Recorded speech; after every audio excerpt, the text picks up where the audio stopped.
sport sur ordonnance commence chez le médecin. Bonjour docteur. Bonjour, je vous invite à rentrer dans mon Parmi cabinet. les Allons-y. 114 médecins du dispositif sport sur ordonnance, nous sommes allés du côté de la Plaine Saint-Paul pour y voir l'un d'eux et une infirmière qui travaillent en collaboration. Je fais effectivement partie de l'association Azalée. Azalée qui veut dire Action de santé libérale en équipe. Donc cette association en fait embauche des infirmières qui font de l'ETP. Qu'est-ce que c'est? Alors l'ETP c'est de l'éducation thérapeutique du patient. Ça veut dire qu'on travaille avec le patient, c'est le patient lui-même qui va prendre conscience des problèmes et qui va se donner des objectifs atteignables et c'est lui qui va déterminer qu'est-ce qui est bien pour lui et comment les obtenir.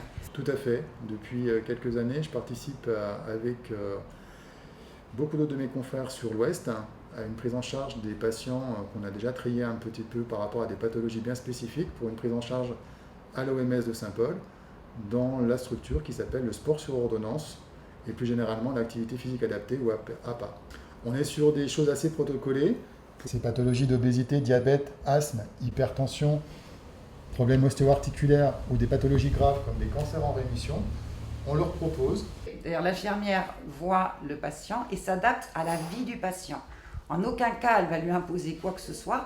On va essayer d'améliorer son hygiène de vie, mais en fonction de ses propres habitudes. Quelles sont les différentes problématiques de santé que vous traitez au-delà du sport d'ordonnance, par exemple? On aide les gens à arrêter de fumer. On va également travailler sur les troubles cognitifs. Par exemple, faire des dépistages.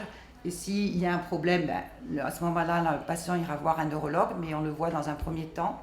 Est-ce qu'il y a des pathologies qui n'entrent pas dans ce cadre et que vous auriez aimé voir apparaître?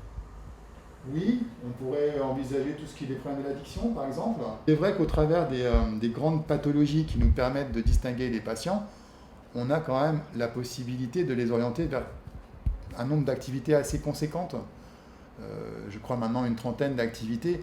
Issue de cette étape, après le médecin, le patient va aller à l'OMS et rencontrer un enseignant en activité physique adaptée qui testera ses capacités et le conseillera